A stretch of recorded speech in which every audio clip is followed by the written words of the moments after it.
오늘 본문에 있는 말씀을 통해서 이단은 뿌리째 뽑아 지옥에 버리십니다. 그런 제목 가지고 말씀을 살펴보겠습니다. 물이라고 하는 것은 식물에게도 필요하지만 사실 동물에게도 필요하고 지구상의 모든 곳에 물이 필요합니다. 강대상에도 올려진 물이 있어서 목을 축이면서 목이 칼칼해질 때가 있잖아요. 그 칼칼해지는 것을 방지하게 됩니다. 케냐 차보 국립공원에 패트릭이라고 하는 분이 있는데요. 이 차보 국립공원이 이제 코로나가 오기 전 한 4년 전서부터 아주 극심한 가뭄에 시달렸다고 합니다. 강바닥이 다 마르고 공원 내에 있는 호수가 다 말라버리니까 동물들이 어떻게 해야 할 바를 모르는 거예요. 그때 이 패트릭이라고 하는 이분이 자기도 이제 완도콩 농사를 짓는데 자기 농사도 망칠 그런 위기에 처해져 있을 때 그 트럭이 있는데 그 트럭이 물 싣고 다니는 그런 트럭이에요. 물 1만 리터를 강에서 끌어올려서 그 탱크에 싣고 그리고 호수 그 차보 국립공원 그 안에 그 호수에다가 물을 뿌려줍니다. 매일같이 그렇게 한 4년 동안 뿌렸다고 합니다. 들소들이 한 열흘 이상 물을 마시지 못해가지고 아주 신경이 날카로워지고 아주 막 씩씩대고 있다가 물이 콱콱콱 쏟아지는 걸 보니까 500여 마리 그 들소들이 그 차 주변에 모여들어서 그 물을 마시게 되고, 그러니 또 코끼리, 기린, 너나 할 것 없이 다 와서 그 물을 마시면서 그들이 생명을 연장하게 됐다고 합니다. 그래서 이제 그런 걸 이제 카메라로 찍어서 전 세계 SNS에 올리는 그런 상황 속에 이제 2년 전에 이 패트릭이라고 하는 사람이 신장이 망가져서 큰 위기에 처하게 됩니다. 그런데 이제 그동안 이 사람이 이렇게 자연보호를 위해서 힘쓰고 했었다고 하는 것이 알려지면서 전 세계 수많은 사람들이 패트릭을 돕기 위해서 모금을 했는데 한순간에 4억 5천만 원이 모였다고 하네요. 그래서 이제 무사히 수술을 하게 됐고 지금도 계속해서 그 사역을 감당하고 있다고 합니다. 수많은 동식물이 물을 기다리듯이 우리가 간절한 마음으로 뭔가를 기다리는데 바로 주 예수 그리스도를 기다립니다. 시편 42편 1절에 보니까 하나님이여 사슴이 시냇물을 찾기에 갈급함같이 내 영혼이 주를 찾기에 갈급하니이다. 내 영혼이 하나님 곧 살아계시는 하나님을 갈망하나니 내가 어느 때에 나아가서 하나님의 얼굴을 배울까. 전 국민이 제발 단비가 내렸으면 하는 그런 간절한 마음처럼 전 세계 모든 기독교인들이 예수님이 빨리 오셨으면 하는 간절한 마음이 하늘과 하나님 보좌에 닿아서 예수님께서 이 땅에 강림하심으로 말미암아 주의 복록을 받아 누리는 저와 여러분이 다 될 수 있기를 예수님의 이름으로 축원해 드립니다. 지난 이제 월요일 날 비가 오니 안 오니 굉장히 말이 많았는데 월요일 날 비 온다 했는데 월요일 날 비가 안 왔습니다. 그래 되게 속상하더라고요. 제가 아파트 계단을 올라가면서 내가 나세란 예수 이름으로 명하노니 비가 올지어다. 그래서 제가 그렇게 명령까지 했습니다. 근데 그날 저녁에 비가 참 많이 내렸어요. 자, 비가 내리니 텃밭에 물을 주지 않아도 되고 모든 채소들이 그냥 쑥쑥쑥 얼마나 잘 자라는지 모릅니다. 온 동식물이 물을 기다리듯 우리도 주의 은혜를 기다리면서 주의 화원에서 은혜의 단비를 머금고 자라야 됩니다. 제가 주일학교 때 부르던 어린이 찬송가, 나는 주의 화원에 어린 백합꽃이니 은혜 비를 머금고 고이 자라납니다.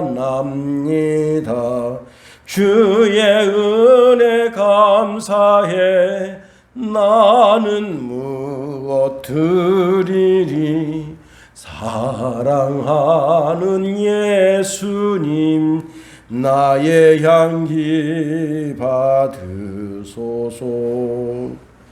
하나님의 말씀이 내 심령 가운데 떨어지니 내 마음이 시원한 영적인 그 기갈이 다 해소가 되게 되는 겁니다. 이 시간도 하나님의 말씀을 잘 들음으로 말미암아 여러분의 영혼이 살찌고 여러분의 영적인 기갈이 해소되는 그런 시간 되기를 예수님의 이름으로 축원해 드립니다. 유대교가 아주 나쁜 점이 있는데 그것이 무엇인가 하면 장로들의 교훈, 그것을 하나님 말씀 대신에 가르친다 하는 겁니다. 한마디로 말하면 이단이죠. 우리가 나의 주장과 하나님의 말씀이 대립할 때 당연히 하나님의 말씀은 내 삶의 기준으로 삼고 내 주장, 내 감정, 내 의지 이런 것을 살못이 내려놔야 되는 거죠. 그런데 이 유대주의자들은 마치 하나님의 말씀을 대언하는 것처럼 가장하면서 은근히 장로들의 유전을 앞세웁니다. 그리고 그 주장을 꺾지를 않아요. 그리고 그 주장이 마치 그 주장을 통해서 구원의 영생에 이를 수 있는 길이 있는 것처럼 포장을 합니다. 하나님 그리고 그 말씀 가운데 우리가 거하는 주의 백성이 되어야 하지, 장로들의 유전과 그 가르침에 거하는 사람이 되면 버림받는다. 성경에 부모님을 공경하라 하는 말씀이 있고, 그 부모님을 공경하라는 말씀은 사실은 모세가 하나님의 산에 올라가서 두 돌판에 하나님이 직접 써주신 말씀입니다. 그런데 그 말씀대로 부모님을 공경하면, 늙으신 부모님을 이제 하나님의 나라의 부르심을 입을 때까지 물질적인, 마음적인, 또 영적인 이런 것을 채우면서 공경하는 것이 마땅한 자녀의 삶의 본분인데, 그런 삶을 살려고 하지 않고 고르반 부모님한테 가서 어머니 아버지 제가 이번에 어머니 아버지 쌀독에 쌀도 채워놓고 김치도 채워놓고 쇠고기도 돼지고기도 닭고기도 이렇게 채워놔야 되는데 고르반했습니다. 고르반은 하나님께 드림이 됐다 하는 거예요. 근데 그 장로들의 가르침에 의하면 부모에게 공경할 것을 하나님께 드리면 부모님을 공경할 필요가 없다. 벌써 이게 뭐예요? 성경을 폐하는 거예요. 장로들의 가르침으로 성경 말씀을 폐지시키는 거예요.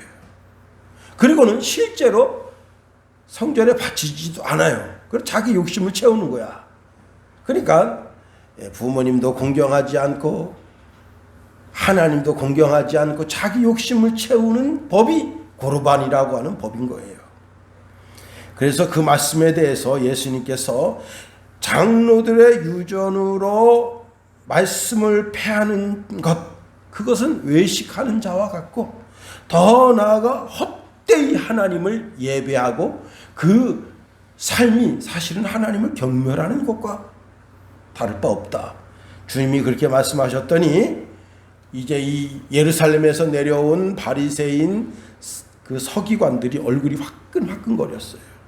그래서 12절에 보면 바리새인들이 이 말씀을 듣고 걸림이 됐다, 그렇게 말씀합니다. 자, 당시 유대인들은 바리새인들의 가르침이라고 하면 무조건 존귀하는 것으로 여겼었어요. 그도 그런 것이 바리새인들은 모든 사람들로 하여금 존경과 사랑을 받아 먹는 사람들이에요. 마태복음 7장에 보면 그 당시 그 바리새인들이 얼마나 외식적인 기도 생활을 했는지, 경건의 생활을 했는지 예수님께서 신랄하게 아주 비판하신 적이 있습니다.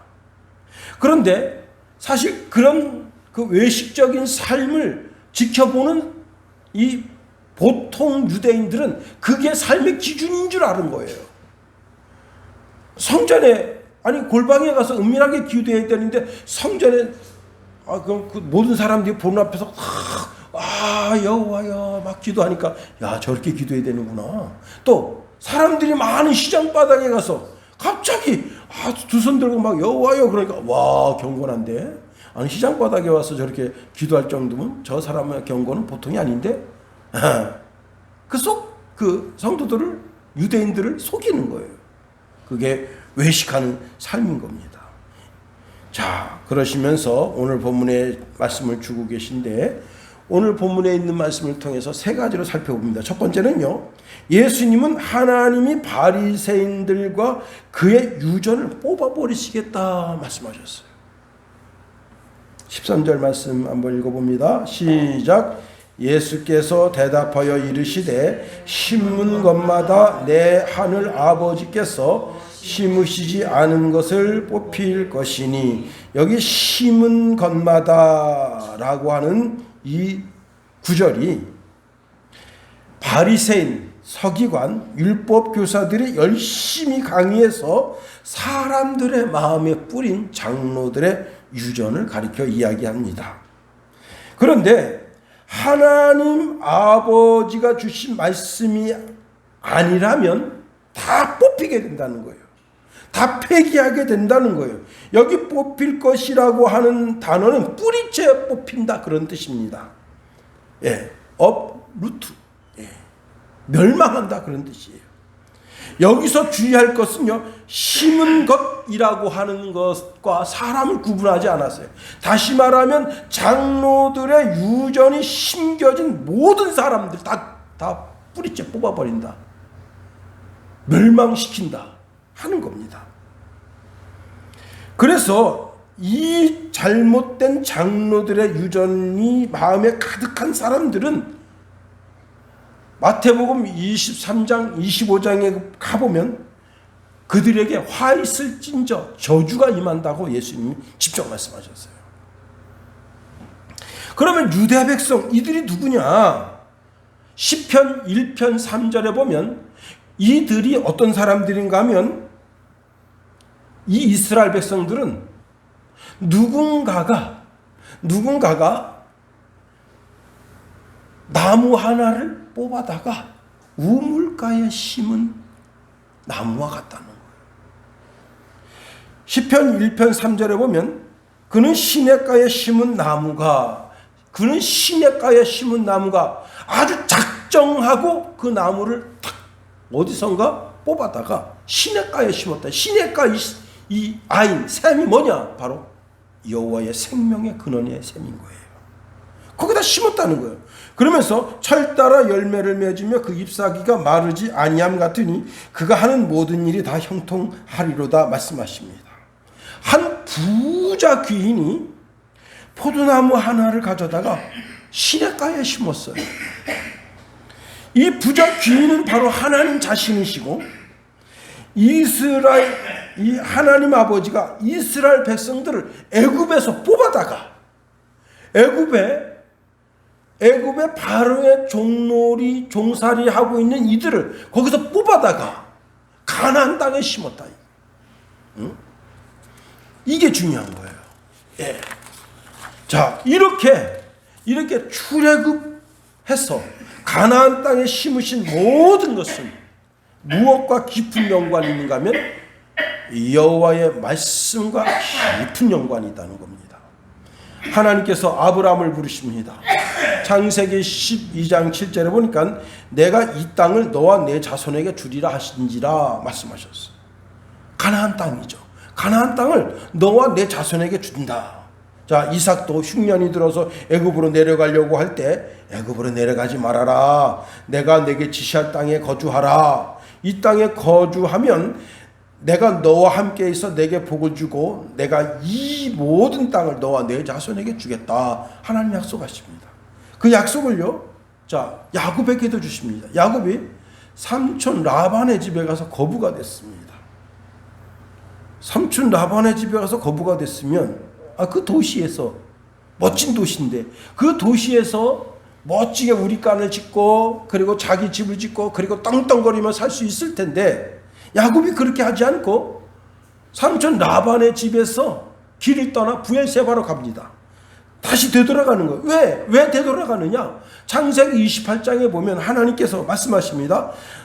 나는 여호와니 너의 조부 아브라함의 하나님이요 이삭의 하나님이라. 내 누운 땅을 내가 너와 내 자손에게 주리니 내 자손이 땅의 티끌같이 되어 내가 서쪽과 동쪽과 북쪽과 남쪽으로 퍼져나갈 것이며 땅의 모든 족속이 너와 내 자손으로 말미암아 복을 받으리라.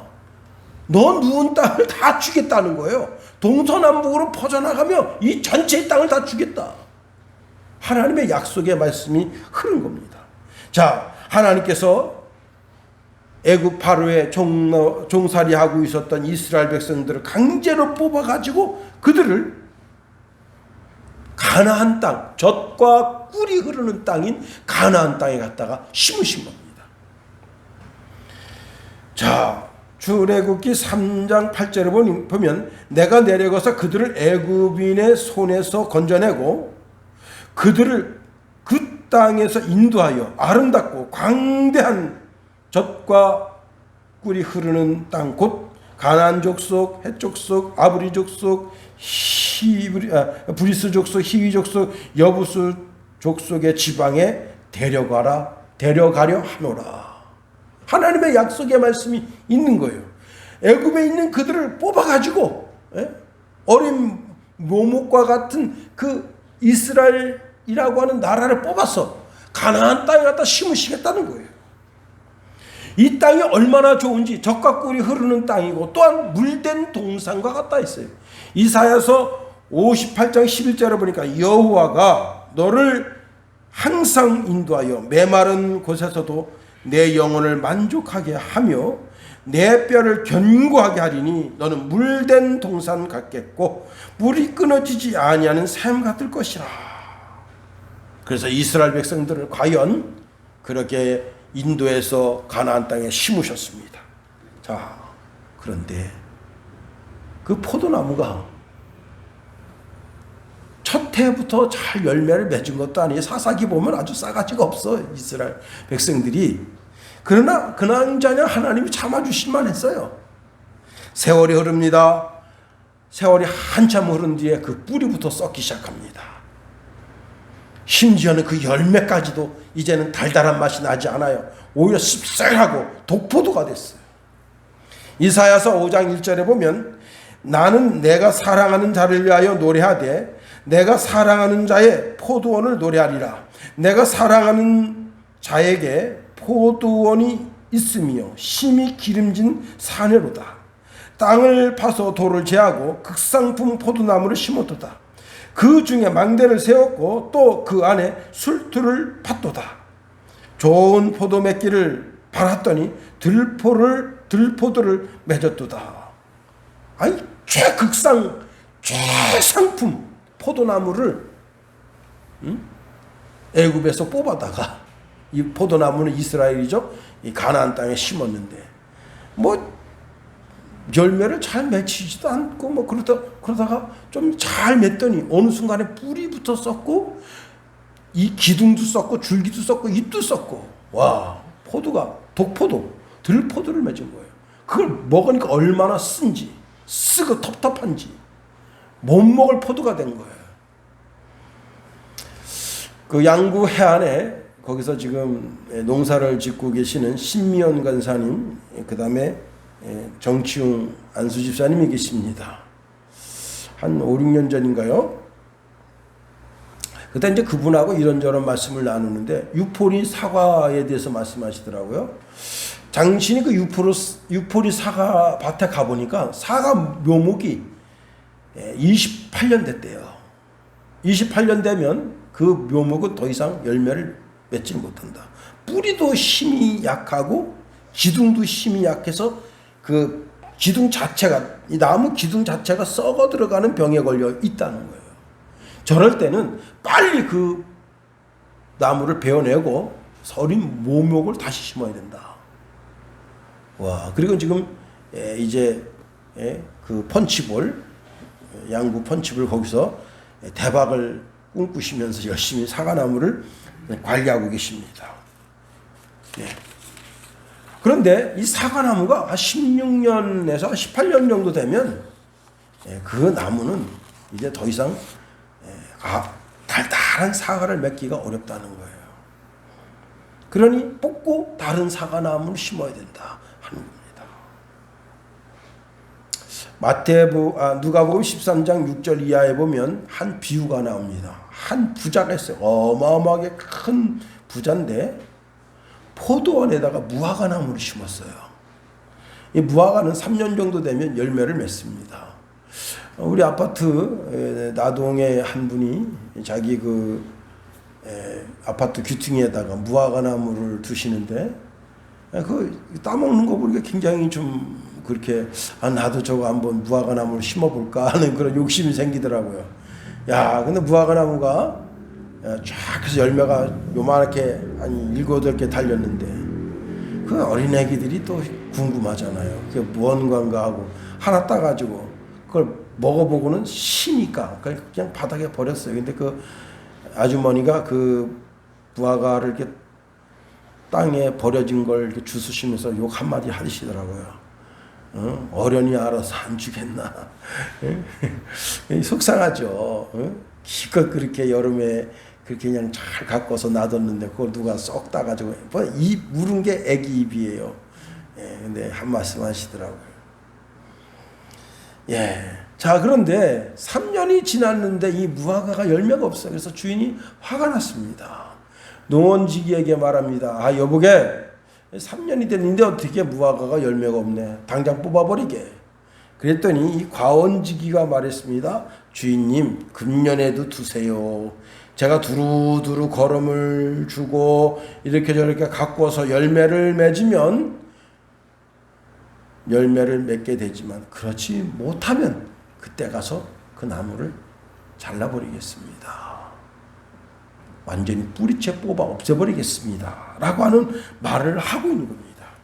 여기 과원의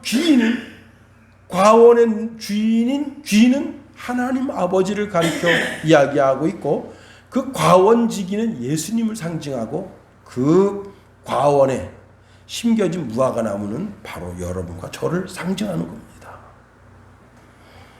자, 극상품 포도나무를 심었는데 들포도가 맺혔으니 주인이 얼마나 화가 나겠어요.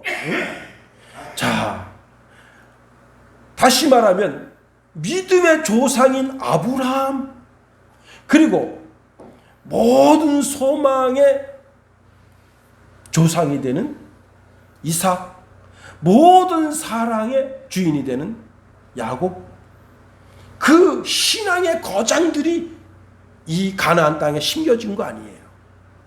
그런데 종국에 가서는 그들이 여호와의 말씀, 하나님의 말씀을 사모하고 그 말씀에 거할 때는 아무 문제가 생기지 않았어요. 시간이 흐르면서 하나님의 말씀을 신앙하는 신앙생활이 변질되고 장로들의 유전이 그들의 신앙의 자리를 대처할 때 하나님께서 말씀하십니다.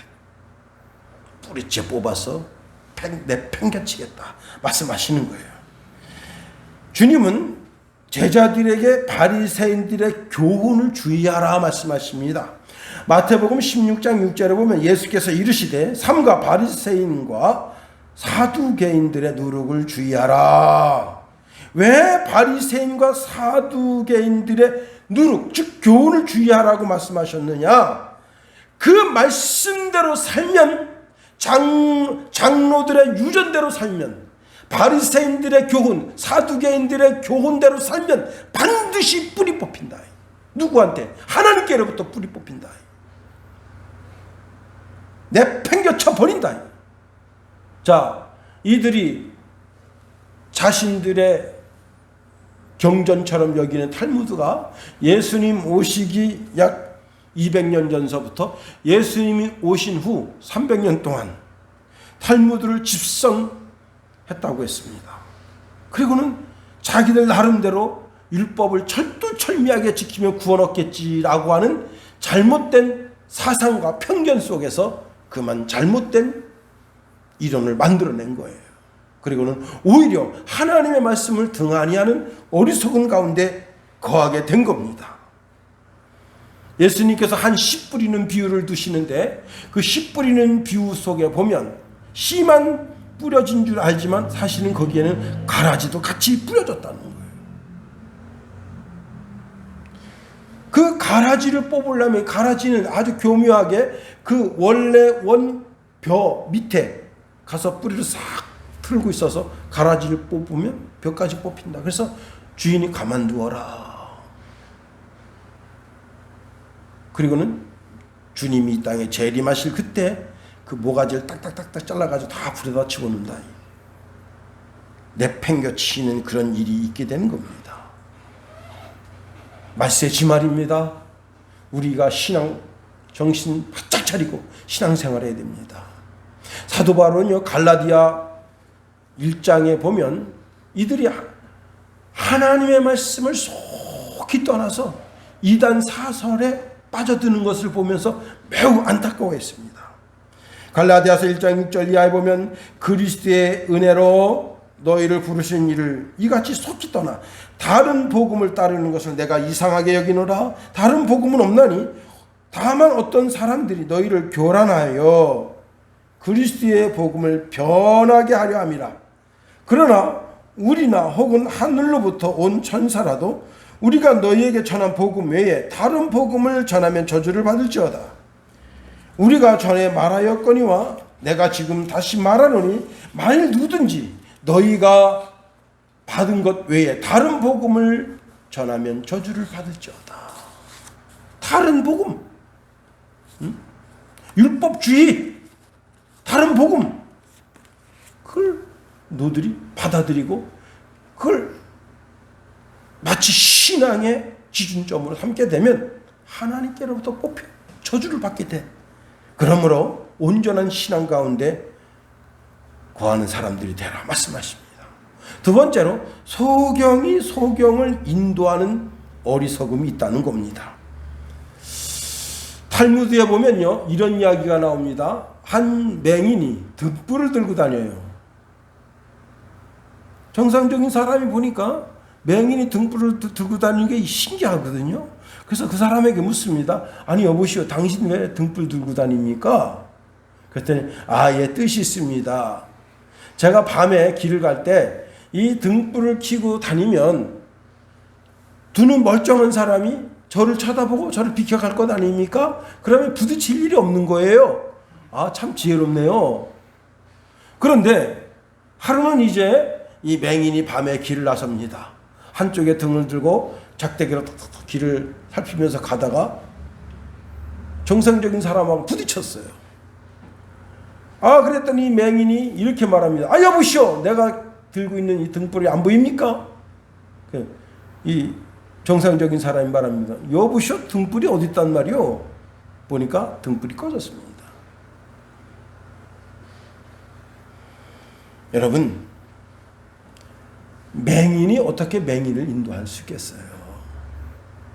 둘 다 구덩이에 빠진다고 예수님이 말씀하시는 겁니다. 그리고 장님이 무슨 등불이 필요합니까? 정상적인 사람이 등불이 필요한 것이지. 그것도 잘못된 거예요.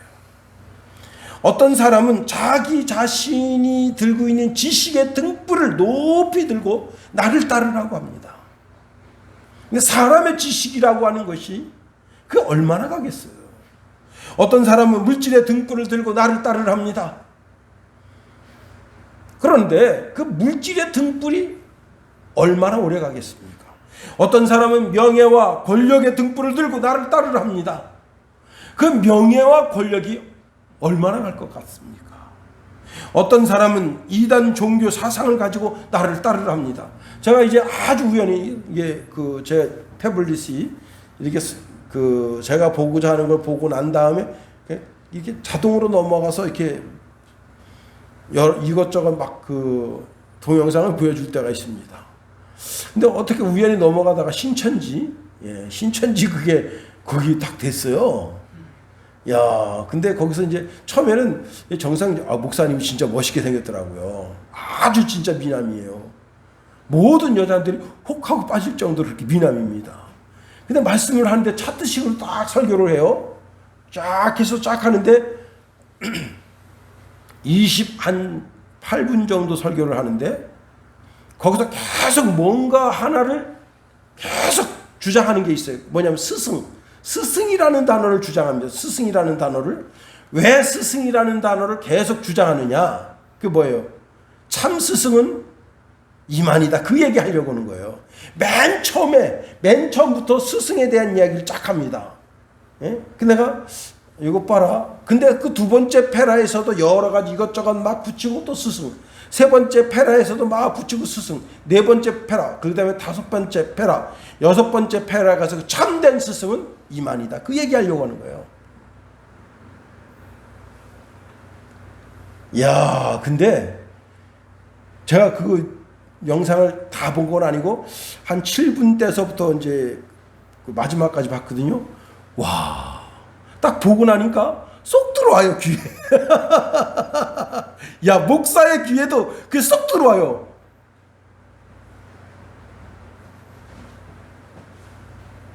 그런데 하물며 일반적인 대학생들, 똑똑한 젊은이들, 그냥 차트식으로 쫙 교환을 설명하는데 왜 안 들어오겠어요? 왜 안 빠지겠어요? 야, 제가 탁 들으면서 자꾸 스승이라고 하는 단어를 강조할 때, 여기 뭔가, 난 그래서 처음에 그게 신천지인지 모르고, 쭉 듣다 보니까, 이게 어떤 한 스승, 이 시대는 참된 스승 하나가 있다. 그래서 계속 그 스승에 대해서 주안점을 두고 있길래, 이거 이단이구나. 그리고 나중에 끝까지 가서 보니까 그게 이만이에요. 야, 대학생들, 젊고 샤프한 이 시대의 젊은이들이 쏙 빠져들겠구나. 그런데다가 그 강의를 하는 분이 목사라고 하는 분인데 진짜 멋있게 생겼습니다. 몸이 일단 8등신이에요. 남자가. 몸이 잘 빠졌어. 날씬합니다. 날씬한 사람은 뭘 입어도 잘 어울려. 저 같은 사람은 뭘 아무리 잘 입어도 그냥 안 어울리는데, 그런데다가 차트식으로 설교를 쫙 하는데, 와. 그런데 거기 빠지면 하나님께로부터 뽑힙니다. 소경이 소경을 인도하는 거예요. 계시록 3장 14절 이하에 보면 라우디아 교회에 대해서 이야기합니다. 17절에 주안점이 있는데요. 내가 말하기를 나는 부자라 부유하여 부족한 것이 없다 하나 곤고한 것과 가련한 것과 가난한 것과 눈먼 것과 벌거벗은 것을 알지 못하도다. 너 눈 멀었어. 라우디아 교회를 향해서 또 눈 멀었다 그렇게 말씀하시고. 부자 교회예요. 부자 교회. 물질이 얼마나 많은지 몰라. 그런데 너 실상은 너 영적으로 눈이 멀었구나. 주님이 그렇게 판단하시고 그 교회를 향해서 빨리 잃어버린 사랑을 회복할 것을 말씀하시는 거예요. 여러분, 세상의 지식, 물질, 명예, 권세를 추구하다 보니까 영적인 세계 모든 것을 다 잃어버리게 되는 겁니다. 자신의 마음에 가득 차 있는 것이, 영적인 것이 하나도 없어요. 자, 본문의 바리새인들은 하나님에 대한 오해와 율법의 완성이 예수 그리스도인 줄을 모르고, 이들은 자신의 몸으로 그 율법을 지켜내려고 몸부림치다 보니까 이런 오류에 빠지게 된 겁니다. 그리고 자기 자신이 영적인 맹인이 돼서 유대 백성들을 이끄는 그런 스승이 되겠다고 스스로를 자처한 거예요. 그 율법주의에 빠지게 되면, 유대교에 빠지게 되면 하나님께로부터 뽑힘을 받는, 다시 말하면 둘 다 구덩이에 빠지는, 이 구덩이라고 하는 것이 무엇이냐? 이것이 바로 영혼의 무덤이 지옥인 거예요. 요한복음 1장에 보면 유대 모든 백성들이 그리스도를 영접지 않았다 했습니다. 왜? 다 맹인이 된 거예요. 요한복음 1장 4절에 보니까 그 안에 생명이 있었으니 이 생명은 사람들의 빛이라 빛이 어둠에 비추되 어둠이 깨닫지 못하더라. 빛 대신 예수님이 그때 유대 땅에 오셔서 모든 유대인 가운데 그 말씀으로 그 심령 가운데 영혼의 빛을 비춰주는데 깨닫지 못하는 거예요. 결국은 그들은 어리석게도 자기 눈에 보이는 맹인 지도자, 바리새인들, 그리고 사두개인들, 그리고 율법주의자들, 그들을 쫓아가서 결국은 다 망하는, 뿌리채 뽑히게 되는, 그 민족이 말살되고, 그리고는 결국은 그 성전도 철두철미하게 파게 되고. 여러분 13절에 뽑힐 것이니 역사적 심판을 받게 된다는 겁니다. 그 추종자들과 그 지도자들 다 역사적인 심판을 받게 된다. 눈먼 인도자가 결국은 자기 자신 스스로 함정을 파는 거예요. 그래서 14절 하반절에 보면 둘 다 구덩이에 빠지리라 하시니 말씀하십니다. 그 구덩이가 바로 지옥 구덩이에요. 거기에 빠지면 나오지 못하는 겁니다. 멸망의 구덩이에요. 소돔과 고모라 성에 그때 천사들의 손에 이끌림 받던 가운데 세상의 물질의 눈이 어두워서 뒤를 돌아보았던 롯의 처와 같은 그 천사의 손에 붙들려서 이끌림 받고 있는 상황 중에 뭘 그렇게 세상께 뭐가 중요하다고 세상 걸 뒤돌아봅니까? 사람이 만든 것이 뭐가 중요하다고 거기에 귀를 기울이고 마음을 줍니까? 결국은 소금 기둥이 되는 저주의 나락으로 빠지게 되는 것뿐입니다. 그런데 주님께서 이렇게 말씀하시네요. 그냥 두어라. 그들을 그냥 두어라. 심판날까지 그냥 두어라. 그렇잖아요. 이때 얼마나 많은 이단이 있습니까? 하나님 그냥 이단이 되는 순간 다 그냥 번개를 내려가지고 그냥 즉각 심판하시면 얼마나 좋겠어요. 근데 그냥 두어라 말씀하십니다. 심판 때에 그들을 싹 다 모아서 다 지옥불에 던지신다. 여러분, 우리가 정상적인 교회에서 신앙생활하는 게 얼마나 감사한지를 알아야 돼요. 응? 자, 이제 말씀을 마칩니다. 여러분, 우리가 신앙생활하면서 이런저런 세상의 유혹도 참 우리를 힘들게 하고 세상의 환난도 우리를 힘들게 하는데 그 가운데 우리를 더 힘들게 하는 것이 바로 이단 사상입니다. 오리라고 한 적그리스도가 세상에 얼마나 많은지 몰라요. 그러므로 정신을 바짝 차리고 이단 사설에 빠지지 않고 온전히 주님 의지하고 바라보면서 신앙생활에서 주님이 오실 그때 마라나타 주 예수여 어서 오시옵소서 하고 공손히 여러분의 면류관을 벗어 주님 앞에 내어놓고 그분을 맞이하는 이 시대에 올곧은 모든 그리스도인들이 되시기를 예수님 이름으로 축원해드립니다. 기도하겠습니다. 하나님 감사합니다. 하나님 우리를 붙드시며 인도하여 주시고 하나님의 크고 강한 능력의 손으로 붙잡아 주셔서 말세의 짐 아래 정신을 바짝 차리고 그 어떤 것도 우리 영혼 속에 우리의 신앙의 지침으로 삼지 아니하고 오직 여호와의 말씀만이 나의 신앙의 지침으로 삼아서 승리하는 신앙이 다 되게 하옵소서. 예수님 이름으로 기도합니다. 아멘.